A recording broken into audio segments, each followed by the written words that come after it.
food trip sa Fusion Alley. Ano, tara?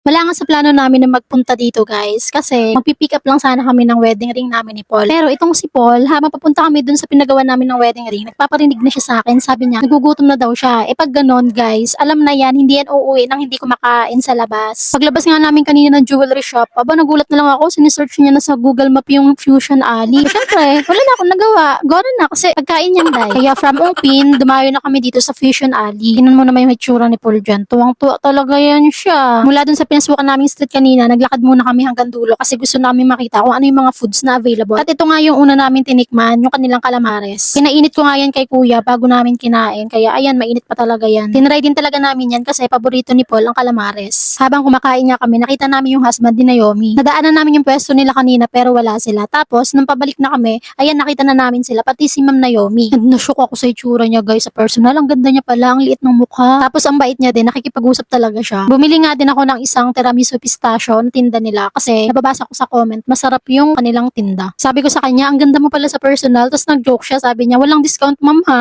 Bumili na din muna kami ni Paul ng fresh juice bago kami mag-try ng ibang foods. Kasi mahirap na, baka mabulunan pa kami, di ba? At hindi makukompleto ang food trip ni Paul pag walang rice. Kaya nung nadaanan namin to kanina, sabi niya, balik tayo doon na may lechon o tapos may rice. Pero sulit naman yung lechon nila guys kasi malasa siya, ang sarap promise. Tapos yung kanin nila, ang sarap din. Hindi lang isang rice yung nakain namin dyan. Hindi pwedeng walang extra rice si Paul. Pero yung isang order ng lechon, kasya na sa aming dalawa. Katapat nga lang ng lechon yung pwesto ni Sherbet. And ayan, nakita namin siya guys. Tawang-tawa talaga kami ni Paul sa kanya. Tapos sakto pa na, ayan, sinayawan niya yung bumili sa kanya. Bawal lang talaga KJ guys. Dapat good vibes lang. Nahihiya na, natatawa pa nga si ate oh.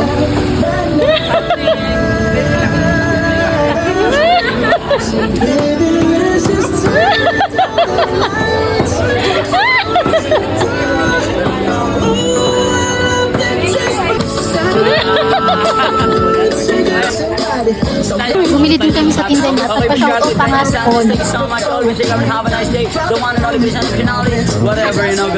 Tinry din namin tong enoki roll. Pag pumunta kayo dito sa Fusion Alley, try nyo to guys kasi masarap siya. Yung binili ko dyan yung enoki roll, tapos si Paul, sa kanya yung bacon na nasa stick. Mas umara pa siya kasi mainit talaga yung binibenta nila. Hindi ko lang na-videohan guys pero medyo mahaba yung pila dyan bago ako nakabili. Itong enoki roll and yung bacon na nasa stick, nagustuhan namin siya ni Paul. Meron ding Ilocos empanada. And ang maganda dyan guys, iniinit muna nila yung empanada bago nila ibigay sa'yo. Meron silang iba't ibang flavor. At ayan, kita nyo naman, ang laki ng empanada. Kahit isa lang yung bilhin mo, talagang mabubusog ka na dyan. Suka yung hiningi ko na sauce dyan. Pero meron din silang ketchup eh. Pero yung suka yung gusto ko. Excited nga ako matikman kung anong lasa nito kasi first time ko ding makakain ito. Kaya ayan, kahit mainit pa, tinry ko na. Ayan, kanda paso-paso na talaga yung dila ko dyan. Pag pumunta kami ulit dito sa Fusion Alley, isa to sa babalikan ko kasi ang sarap niya. Perfect yung suka na i-partner sa kanya. After ko kumain ng empanada, akala ko uuwi na kami kasi nga busog na talaga ako dyan. Pero itong si Paul, tumigil siya dun sa may tindahan ng chicken wings. Umu-order na pala. Hinayaan ko na nga lang yan siya kasi kanina niya pa din nakita yan at sabi niya nga sa akin, gusto niya ding itry. Tumikim lang ako ng konti, hindi na ako nag-rice dyan kasi sobrang busog na talaga ako dyan.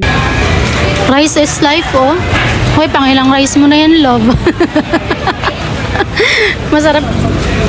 Masarap kasama to sa mga food trip eh. Hindi ka lugi. After niya kumain, nag-decide na kaming umuwi. Akala ko may o-orderin pa siya eh, pero hindi na din daw niya kaya. Sobrang busog na din daw siya. Sabi ko sa kanya, akala ko ba diet na tayo? Sabi niya, kasama to sa wedding prep natin. Aray mo!